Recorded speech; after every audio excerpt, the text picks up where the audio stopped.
Hey, there's a killer death move out there, and a lot of you don't even realize that you've got it.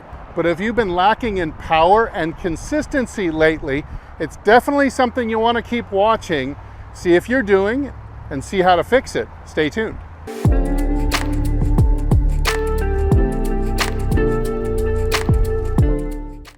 Hey, this is Steve with HitItLonger.com. The move in question that I'm talking about, it's a very, very subtle killer move, is in the right foot and the right ankle. It involves, in the middle of the backswing, you allow the weight to get to the outside of the foot and you allow the ankle to kind of roll to the outside like this. Now the problem with this is it's not as stable of a base as you normally could have. So you're hitting off, all of a sudden you've got a more unstable platform, and a lot of folks, this is setting up a lack of weight shift on the downswing. So once you get the weight to the outside here, it's very, very likely that you might end up with your weight all back on the back foot as well. Now, how would you tell if you're doing this? Well, you can either ask a buddy to watch your foot and see if you're rolling your foot to the outside, or even better yet, get one of these really inexpensive tripods. They actually come with iPhone or phone mounts now that you just slip your phone right in there and record yourself from face on.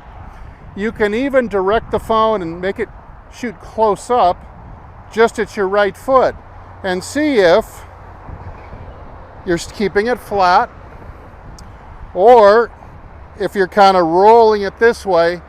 A lot of people will do this in their attempt to make a big, strong windup. Now, of course, how are we going to fix it? Well, you've got to understand what the anatomical movement is, and then you can counter it with the opposite anatomical move. So, what you're doing here, if I take my foot off the ground, it's actually a move we want to do is more of an inwards rotation of the femur. That's the big leg bone. So you're making the motion at the hip to turn the entire leg in. Now, of course, your leg will not turn in as soon as you have it anchored to the ground. But what you feel like you're doing, imagine you've got like a paper towel or a newspaper under your foot. You're going to feel like you're twisting it counterclockwise. So it feels like you're going to twist your foot counterclockwise. Of course, your foot's not going to move because it's loaded up with weight, but it's the same motion. It's a inwards twist, which turns into no motion at all, but you're resisting as you wind the left side, the left knee, the left hip, the left ankle are starting to wind around. You've really got to keep that twist just like that. It really feels like you get loaded, and it really feels like you're stretching the rubber band more with your other side and your upper body, just like that. So it feels like a twist. Of course, I would always recommend that you take practice swings in front of a mirror first, or in front of your camera, smoothly resist in. But once you've done it without a club or a ball, just practice making the motion, resist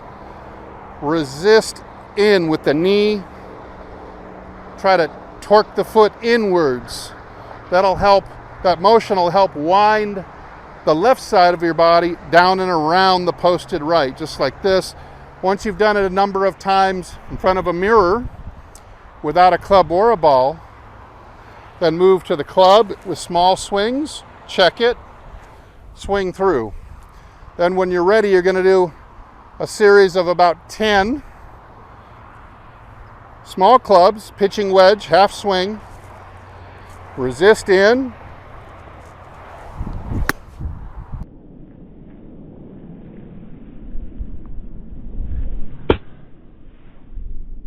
and it makes it so much easier to get my weight flying powerfully over to my left foot.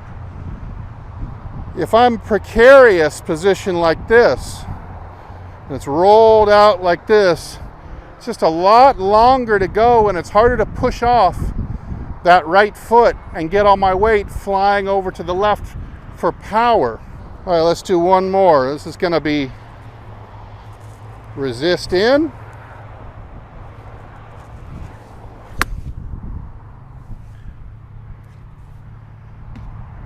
So really, it's not so hard if you're locating your brains, your awareness, down in your foot and ankle. If you're trying to combine this with another move or two other moves or three other moves, your awareness will be split and you won't realize what's going on down here. So focus 100% of your awareness on the feeling of resisting inwards with that knee and ankle, the feeling that you're going to twist the mat or the grass. Film yourself. Make sure you're doing it really, really well, just like any other fix or remedy that you may be doing for your golf swing. Then, as it gets to be less awareness needed, you might ramp up the length and the power.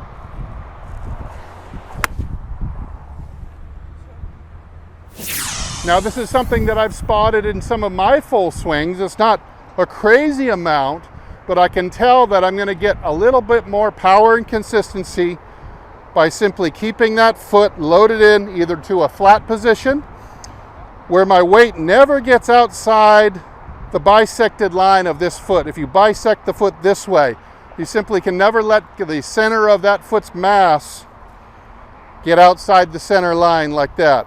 So you're either staying flat or, even better, kind of pushing in a little bit this way. That's even better. And that'll really allow you to run downhill back into the ball compared to the out-rolling technique. Really makes it difficult to get any power or consistency.